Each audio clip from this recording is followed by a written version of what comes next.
my sex education at school was behind the bike sheds. Sex education is always hard to deliver.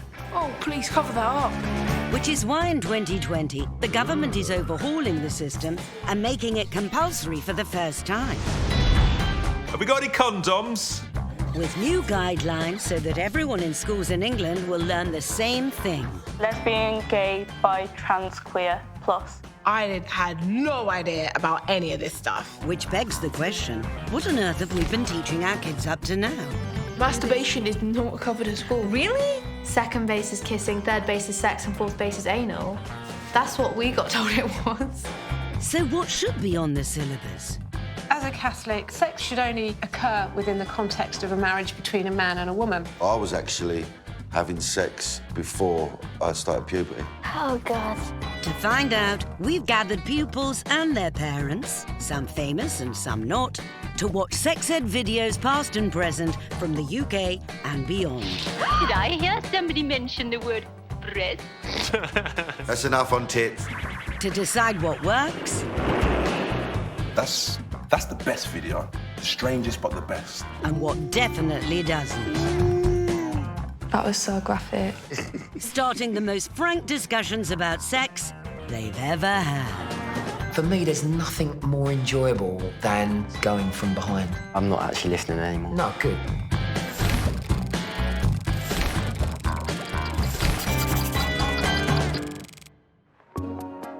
In this episode, we'll examine how traditional educators presented their version of what was normal in sex and relationships, and how new guidelines are tackling the new normal of today. Sex education films of the past gave lessons not only on adolescent anatomy, but also on how to look your best. See what I mean? This film from the 1940s targeted young women whose appearances weren't quite up to scratch. But wait a minute, young lady. How did you get into this picture? You see, we're trying to prove a point about nature and beauty, and you're not exactly helping, you know. Look at your hair. Look at that blouse. What? And the way that skirt hangs. And those socks. The socks are even. Fuck! You don't seem to be exactly the type to make this guy behave like a human being. Who's that voiceover dude? Who is he? He's so rude. I don't like 50s voiceover dudes. That's it, I've realised, because they're all rude. They're all extremely problematic. What was wrong with her? She had a scruffy sock. Look at my jeans. Yeah. And my hair. Yeah, I get loads of male attention. You're not going to pass the 1947 test. I think there are definitely things today that younger men, like teenage boys, would be like, oh, no, I'm not going with her. Like, Because? she's got pubes. The dude checking out the woman, he weren't no Sunset, right? So he could do a lot worse than the girl. Also, she looked great. Great blouse, nice hair, pull up her socks. And what? This 1950s film encouraged girls to be realistic about their looks, with brutal honesty. There is still a great adjustment for Janie to make. She sees herself now as she is going to be throughout her life. Perhaps in childhood she dreamed of becoming a glamorous beauty. Now she must realize that she is just an ordinary-looking girl. She doesn't say much to anyone about this, but to her it's a big thing. Oh, Janie, you're ugly, babes. Like, give up. How awful. Oh, my God. What a dreadful, you poor... And it's duly worse by a man having spoken those words. I think he told the truth, that fellow. She isn't very glamorous. She is just an ordinary girl. And let's deal with realities. I do think that the Instagram generation should be told the truth, unvarnished. In the 80s, some sex ed films started to address the pressures on girls for their bodies to measure up. The ideal measurements for a woman are 36 bust, 24 waist, and 36 hips. Perfection. what confuses me is how can you have, like, specifically that measurement? I know. It's like she looked down and she said, oh, you know, my hips aren't 36. I mean, I think the one thing it shows is that body image has always been a concern. Yes, but the thing is, the perfect woman doesn't really exist. Research has found that UK teens worry about their appearance an average of an hour and a half a day. Do you feel that there is a pressure to be a certain way? Yeah. Oh, completely. Maybe I am a nice person, maybe I'm funny, but that doesn't matter because all people are going to judge me on is how I look. Obviously, you want to look good, but, like... Why do you want to look good? For who? For me. You sure? If you don't look the best, people will just be like, ugh. What is the best, though? What does that mean? Fake. Loads of makeup on, hair all done up. There's definitely sort of like a set of kind of rules for if you want to be in, like, the in crowd. You've got to have long hair, you've got to have good eyebrows, you've got to have kind of a big bum, you know, double Ds, really skinny waist, thick thighs, actually, now. They've become a thing. You've got to have, like, 200 likes on each of your photos. And it's become... Sounds exhausting. It is. Do any of your friends worry about what they look like? Or I worry about what I look like, minus. You do? You look really shocked to hear that. So what do you worry about? My hair looks nice, yeah. If your hair looks nice? Yeah. It takes time to keep this. 25% of boys think their friends are worrying about the size of their member. I remember my mother said my father had a very small penis. And I regret that he had a small penis because it probably affected his life a bit. I don't know. But it was never discussed, and I never saw it. When some of my friends talk to me, it's all about size. And, like, most of the time people say size doesn't matter, but in that case it does, in that sort of way. Size totally matters. Yeah. No, but, like... This 1960s film took a peep inside the teenage boy's locker room. Boy, when I change my pants, I'd like to crawl in that locker. I feel so undeveloped. What? Before we moved here, I used to go to a school where we had to go swimming in the Bear. I was so embarrassed about the size of my penis that we used to dread the days we had to go swimming. Even though it was my best sport, and I was good at it too, like you. Boy, what I wouldn't have given for a fig leaf, even from a small tree. That's the worst thing. If you're going to be worrying about the size of your, let's say, winkle, don't jump in the water. I did worry about it, because mine was so little when I was about 12, 13. I thought, what's going on here? I used to pull it. Come on! What's wrong with you? Come on! And I pull it up. Is it bigger? I get my dad's tape measure, I sneak in his toolkit. No, I never done the ruler. I was so poor, we couldn't afford a ruler. So, you know, I used to do the helicopter quite a lot, though.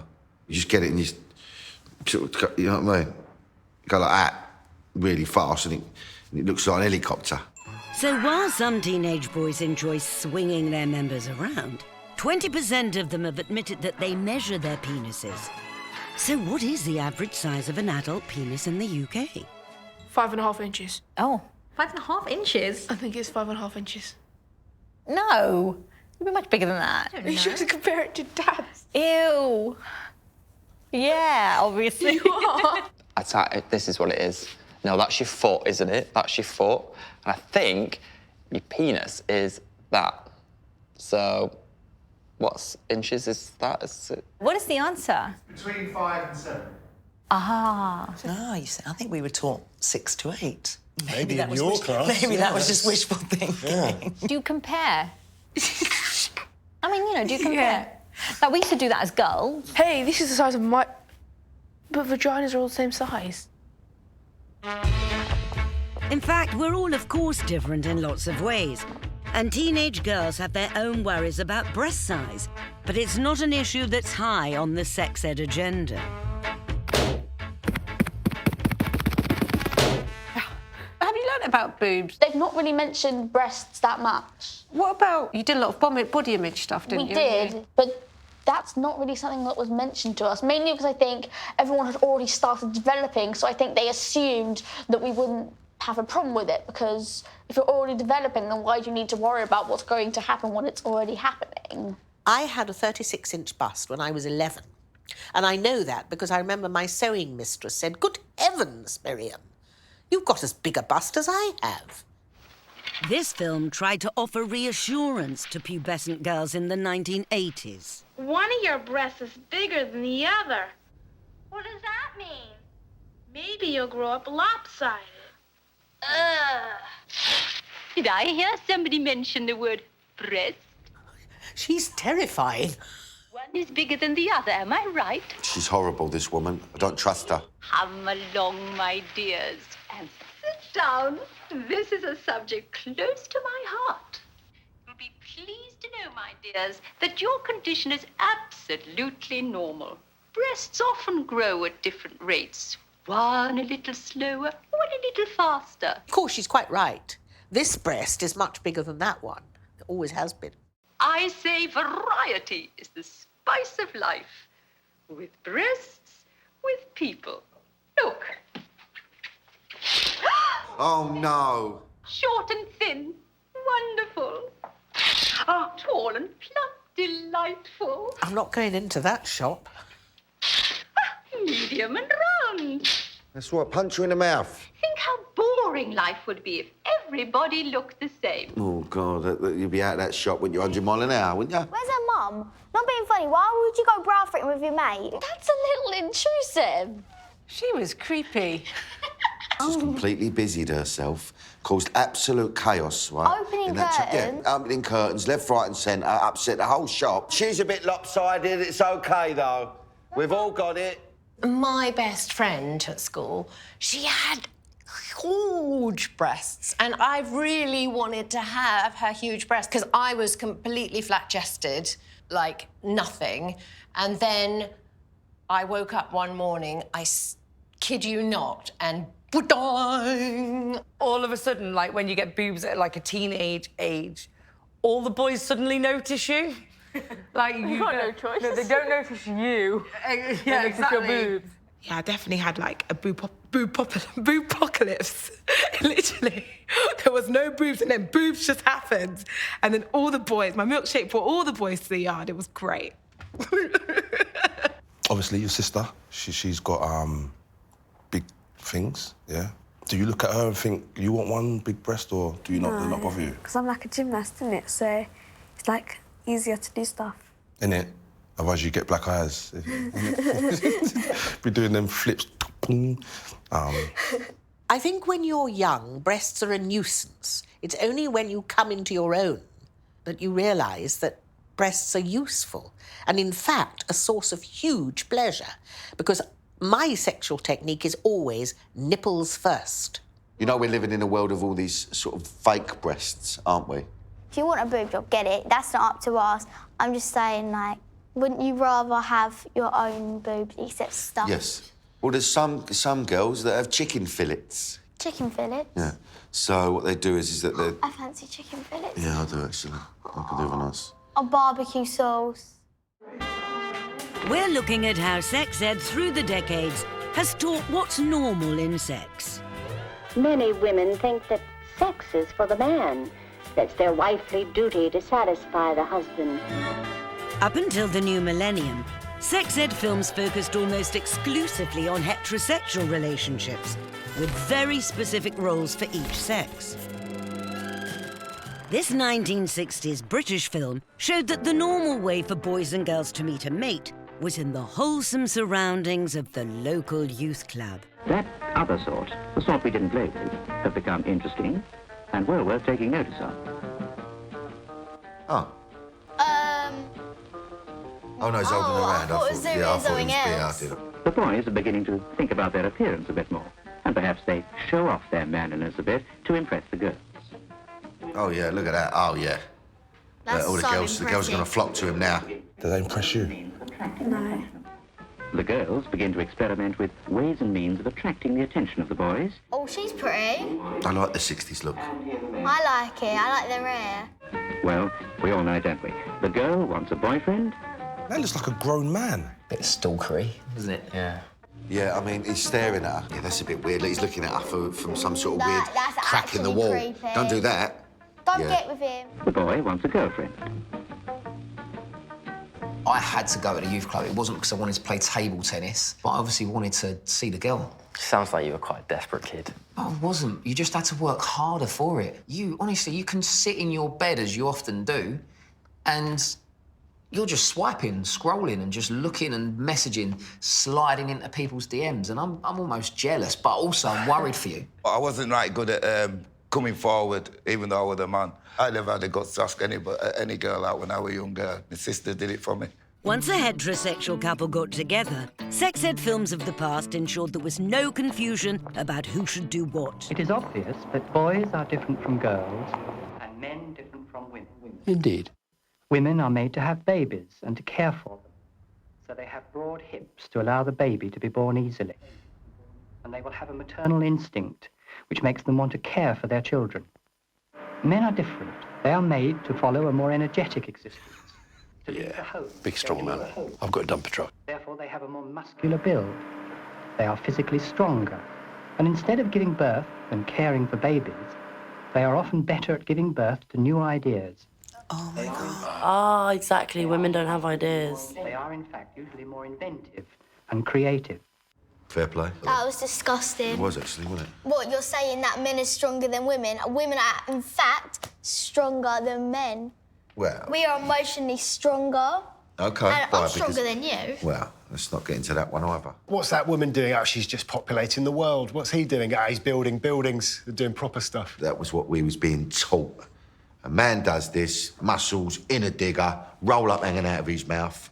Yeah, and the woman's at home with leaky breasts, waiting for the kids to jump on them and making sure that there was a lovely shepherd's pie on the table. That's only 5 years before I was born. That sort of messaging would have shaped kind of broader culture. If you're a girl, you're being reared to understand that is going to be your role, to have kids and look after them. And your brothers will go on and do great things for the world. It's a woman's job to stay at home and care for the children with her maternal instincts. What about paternal instincts? Well, exactly.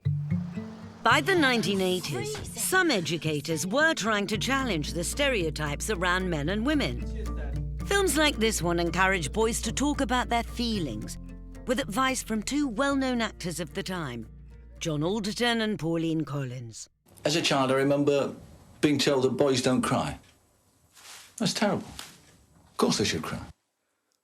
I remember one day sitting on my mum's knee.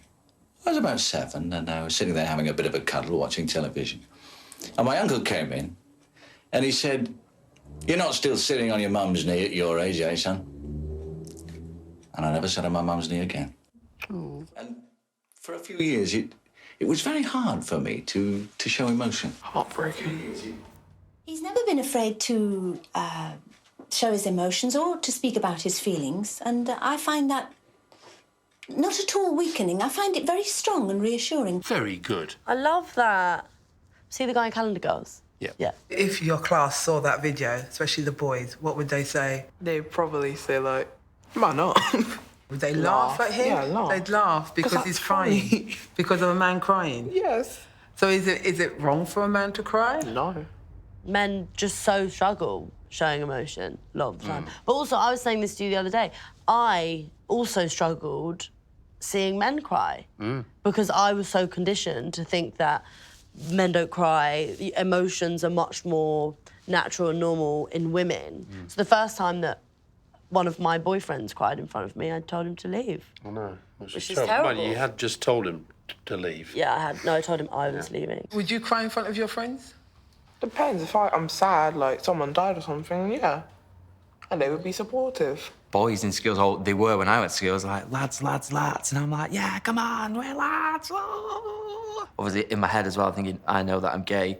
So always trying to, like, fight against that and pushing my brother, trying to be macho, which is horrible. I wanted to hang out with the girls. Girls were running around pretending they were Spice Girls. And I was there going, OK, can I be the manager? Because obviously I can't be Spice Girl. And what was clever about it was it's basically saying to a man, the guys who show a bit of emotion... Gonna get the birds. They're gonna get... I never say birds, you know, but they're gonna get the birds, yeah.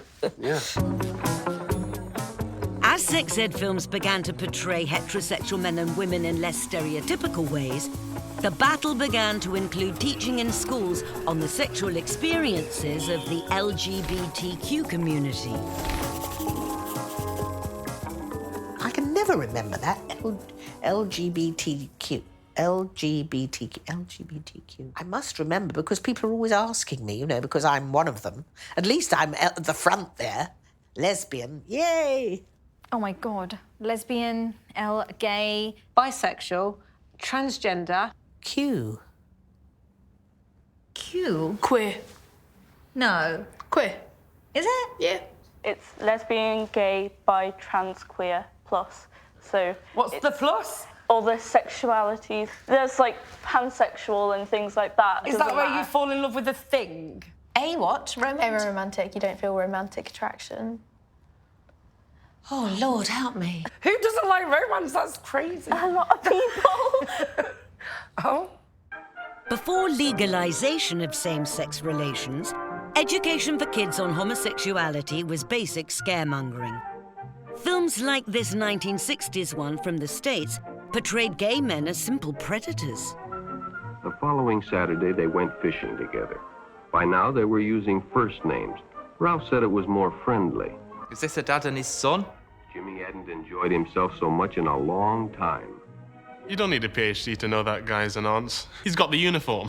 Then during lunch, Ralph showed him some pornographic pictures. Who would sit there having butties and looking at porn? Jimmy knew he shouldn't be interested. This man is now known as the Internet. What Jimmy didn't know was that Ralph was sick. A sickness that was not visible like smallpox, but no less dangerous and contagious. A sickness of the mind. I think Ralph's a paedophile, isn't he? You see, Ralph was a homosexual, a person who demands an intimate relationship with members of their own sex. See, I thought the problem here would have been the obvious disparity in age between the young boy and the old boy. If someone watched that at school, they'd just be shouting nonce and pedo. Growing up in the 70s, we've all had the man show us the dirty photos when we're at the park. I mean, that happened to all my friends. And you collectively kept away and stayed together. That's where I thought that was going. And then to turn that into he wasn't ill because he was a homosexual, he was a paedophile. This is a consistent issue with homophobia, isn't it? That homosexuality is akin to paedophilia. They were always spoken about in the same sentences, like one follows the other naturally. We never were told about gay sex, anything other than man, woman. There was nothing on kind of gay relationships and sexuality. Okay, yeah. Yeah, it's been kind of like not talked about enough, I don't think. I've never been taught about any of that. It's just about straight sex. Anti-gay legislation in 1988 banned teachers from promoting homosexuality until it was repealed across the UK in 2003. But in the 90s, kids' TV drama Biker Grove was already breaking barriers with its storyline on the struggles of gay teenager Noddy. That did not just happen, mate. It's well out of order. Well out. You just stay away from it, yeah? You're sick, man. Sick! Do you think it's still a stigma to be gay or to talk about sexuality? Yeah. People will use the word lesbo as like a derogatory term, but then if they had a friend who came out to them, they'd probably say, oh, I'm here for you, like, oh, that's fine, you know, you're not anything, that's not a bad thing, like, it's fine. And it's sort of this double standards thing where they'll go around being sort of internally homophobic and things like that, but they're not being like that with their gay friends. Right. I had these passionate crushes on girls, absolutely overwhelming. And of course that was part of my being gay, only I didn't know it then. But if I'd known that it was a pathway to sexual excitement, I think I would have felt a bit happier about it. If more education was given on the relationship side of things, then maybe there wouldn't be prejudice against the LGBT community, because then people would see that you can love the same sex. And that's from my stance of it, being a gay person. If the education was focused on the relationship side of things rather than the dirty sex side, because if someone says to me he's gay, automatically they think, hey, he takes it up the bum. It's not about that. I just happen to love a man. We're looking at how sex ed of the past has taught us what's normal in sex. A penis is triple purpose, if you think about it, for piddling, for pleasure, and for procreation. The biggest challenge for teachers today is how to deal with the tidal wave of sexual imagery online, as some kids start to learn their sexual norms from porn. The last guidelines for schools in 2000 included no references at all to sexual content online. Sex ed campaigners have been pushing for nationwide teaching about the dangers of porn for nearly 2 decades. All kids your age have watched a fair bit of porn, is that right? Even younger. It's because it's just there. Boys definitely talk about it. Boys definitely watch it. Some boys definitely watch it during school. During school? They watch it in the toilets. Ew. And in the common room. Gross. In all the sex education that you've had to date, have they talked about porn at all? They haven't. Do they discuss pornography in sex ed? Yeah, that it's out there. But do they tell you that's not what real life's like? No, they just say, don't look for it. I am passionately against porn. I think it's for tired people with no imagination. Although a 1950s schoolboy might have to use his imagination if he wanted to look at something saucy. Bob could take girls in his stride, just as he did games. Until one day, when Bob was 16, it became apparent that his interest in girls was getting to be more than casual. Dear. Well, I thought it was a pretty good effort, really. Better to go to a life class, perhaps.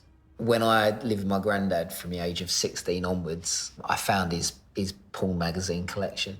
But it was all from the 70s. Yeah, There was a lot of bush, you know, which I weren't really down for, but I got past that. It's been reported that 25% of children aged 6 and under have a smartphone. And it doesn't take much more than a couple of words typed into a search engine to throw up some sexual imagery. Do you remember when your sister Googled chicks? Because we found a nest at Granny's, didn't we? So she Googled chicks and blackbirds, and we got, as you can imagine, some very interesting, unregulated... I actually remember that. Your hamster when it was dying. Right, no, this is really sad.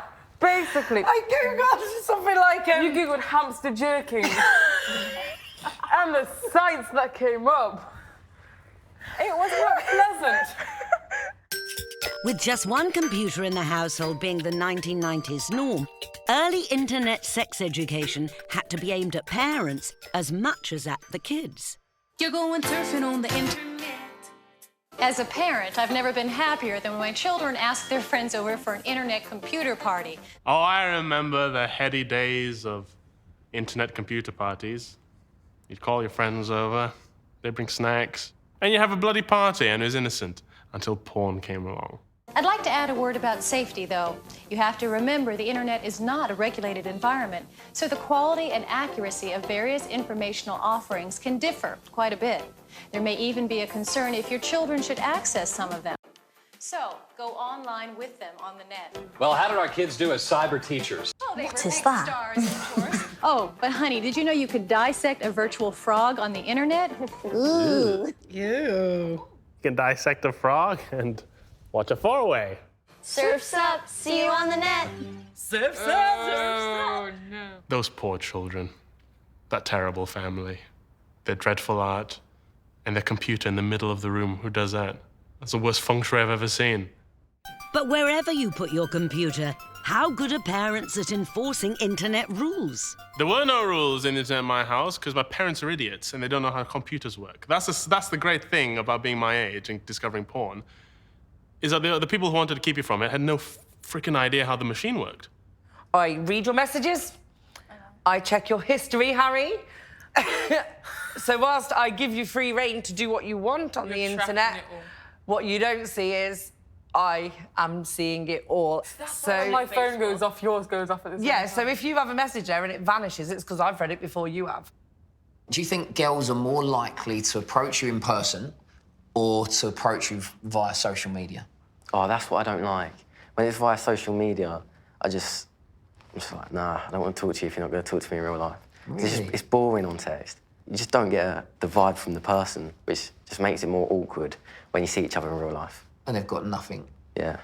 We have social media, like Snapchat, so everyone kind of shares each other, everyone adds each other, and then everyone pops up to each other. That's our version of dating apps. Right, OK.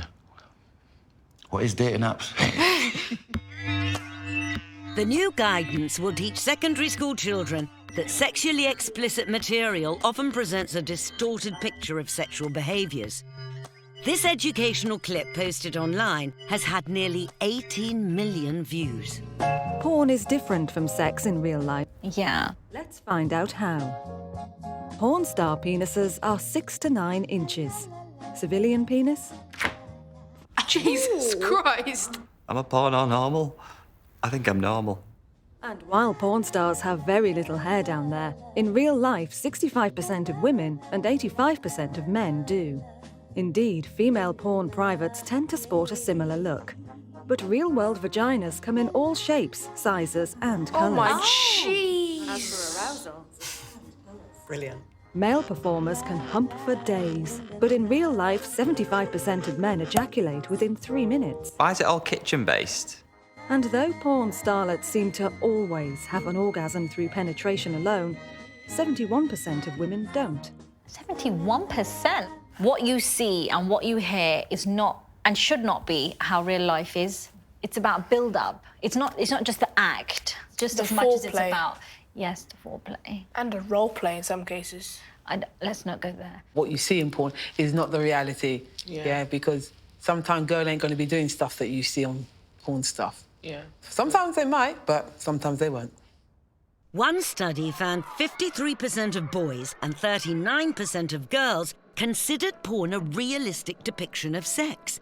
And porn star style is impacting on the way they look downstairs. So kids your age, are they kind of going for the trim and edge? Not like a bald eagle look, because that's uncomfortable. At your age, I was all about just buzzing off the fact that I had some. But you're 15 and you're already thinking about going in nice and tidy. Yeah, it's respectful. I believe that it's made girls shave and have Brazilians and all these kind of haircuts on their bottoms and on their vaginas. Ridiculous. The hair thing it's a big thing nowadays, to do the grooming. Everyone's clean and... Real life, there's hair! So hairy. Like, you should see mine, literally. It's just party down there. Just everything's just growing. It's like natural, everything's in its natural habitat. I feel like the kookaburra is nesting right down there, just living their best lives. It's great. We're looking at what's normal and what's not in sex ed films. The important thing is, size is not the point. It's what you do with it that matters. As sex educators try to catch up with the changes in society, the new government guidance is asking schools to make sure that sensitive and age-appropriate teaching on gender identity is an integral part of their sex ed programme. It's quite common now, isn't it? Like, when I was growing up, you wouldn't hear of anybody being trans. My best friend is trans, and I have another one who's in my art class who's also trans. Transgender is where you've changed sex by choice. Yeah, but more in the way your appearance, and then the transsexual is like you've gone under an operation. Right. For previous generations, playing with gender was often seen as a form of entertainment, and for someone to actually shift their whole identity, that was big news. A girl who became a man. Peter Alexander. This extraordinary character astounded the world when the announcement was blazoned forth. Mavis Higgins, the girl, had become Peter Alexander, the man. You're joking. Where were you born, Mr. Alexander? In a little place called Palmerston North, in New Zealand. The pipe. I was born and educated as a girl. Wow. Was he really? But men's sports have always appealed to me particularly. I'm very fond of golf, very keen on swimming, and tennis, of course. Of course. As the years passed on, it became very evident that the male side and the male personality was becoming dominant. I can see that. So after seeking medical advice, I decided to cast aside women's clothing for those of a male. Did you cast them aside, did you? And finally, I have one advantage over you other chappies, and that is I know both sides to every little Audrey story. What a charmer. Oh, I like that. Those old shows are great for impartiality. They seem rather surprised by everything. And look here. But it's good, though. I'm glad that back in the day, they were even showing something like that. It wasn't judgmental. No, it wasn't. It was a curiosity, wasn't it? It was like the amazing bearded woman kind of thing. It was a bit of a sideshow. 1937, changing gender. He's got a bit of reach, hasn't he? 52% of secondary school children say they have received education on different genders.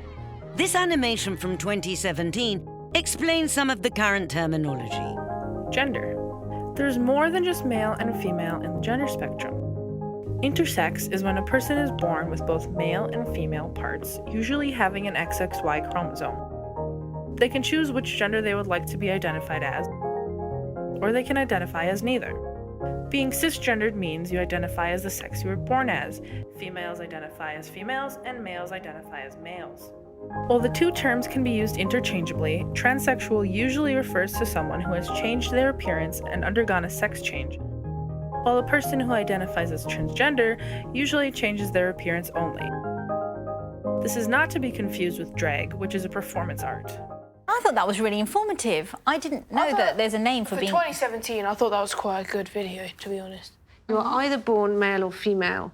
Gender is just a social construct, you know, that seems to be about feeling, you know. Do you feel like a man or do you feel like a woman? Have you learned that in school? No, we haven't, actually. See, I think that's the video you should be... Cisgender. Yeah, I didn't know that existed either, until just now. I never knew about intersex. That was a thing. That must be so cool. Go through, like, a period and then male puberty as well. Oh, my God, that sounds awful, like having That must two be things. sick. I don't think you go through both. But how would sex work? Would you have sex with a boy or a girl? Or... I think you're... Do you have to keep the penis and the vagina? No. Oh, my God, we're going to go and Google this. I'm so confused. I have a friend who, to begin with, the school wasn't kind of agreeing with it, but then over time they did agree with it, so now their name's been changed on the register. They're officially known as that person. Do you not think that maybe you're a bit too young to decide? I don't think it's something that you decide. My friends were telling me that at a very, very young age they knew that they weren't supposed to be girls. There are some people who don't feel as if they're the same body that they were born into. But actually, while we should be really compassionate to them and kind... And accept them, it's important to still accept them. Exactly, but if someone is really, really unhappy with their body and they feel that their body is wrong, then surely they need some counselling or some help to get them be comfortable with their body. Mental help instead of, I don't know... Medical help, yeah. Our families have sat through sex ed footage from over 9 decades, and there's one feature that most of these films seem to share. They're all old? Don't know. There ain't no black people there. They're all white. As well as preaching a heteronormative message, sex ed films often fail to represent different non-white groups. In all of the films, even the ones that are in colour, there's no black people. There's no Asian people. It's all white people. It just hasn't even occurred to me that of all the sex education videos that I've come across, that there hasn't been anybody of colour in them. In sexual education, I can only remember seeing white people.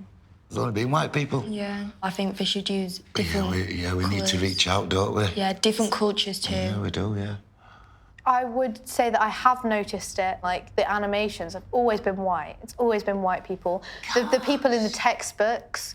And it's one of those things that maybe people don't get, like, outright angry about as soon as they see it, but it's a thing that you pick up on and you think that's just really... It's bubbling under the surface, That's just really weird isn't it? that there's no diversity in it. I know you get uncomfortable when I start talking like that, but that's the thing. It's about diversity. It's about having a reflection or showing images that reflect the society that you live in. It's all one-sided in a way, isn't it, when you look at it? Yeah, it is. It's like only white people have sex. Ethnic minorities starting families or having normal sexual relationships have often been missing from sex ed films. There have been some efforts to reflect non-white urban Britain, but often black characters were featured in negative situations. This 1970s series for schools tried to portray a genuine mixed-race relationship, but its themes were misery, prejudice, and unplanned pregnancy. And it's mine. Yours and mine. There ain't been anybody else. So she's pregnant. Anyway, if you want any proof, all you've got to do is wait 9 months. No, more like 7 now. And bingo, there'll be a screaming Winston saying, "Hello, man, it's just my big black daddy." Wow. He wasn't talking like that. Winston said something about getting married and him getting a job and that. Oh, he did he, Winston? But he's coloured. What difference that makes? What difference? Can't you see anything? The baby'd be black, wouldn't it? Well, like instant coffee. Look, it makes it more important than ever that you should have an abortion. Other girls marry coloured boys? Yes, and see how they finish up. Everybody gets the worst of both worlds. Wow. Actually, it's a rather delicate matter, so I thought I'd come along too. Yes, of course. Well, Amanda? Go on, girl, speak up. I'm pregnant, I'm not married, and the baby's going to be black. Mandy! Wow. That's just quite mind-blowing that was on television. The baby's going to be black, the shock, the gasp. Really misguided. I'm not sure what kind of message they were really trying to send with that. That was terrible. That was just awful. But there's all the stereotypes there as well. And like, he's black, he hasn't got a job, and the girl has absolutely ruined herself. So her like status in society has just dropped, diminished because of a black person. Because The guy was called Winston, which was the kind of name that comedians always used to use when they were making racist jokes about black guys. Do you think it's changed a lot? Oh yeah, Mum. I do think that people are like, it's a black baby. I should abort it. I don't think that's the general mindset. You're thinking that people are more acceptable of mixed relationships and mixed children? Yes, we're all equal.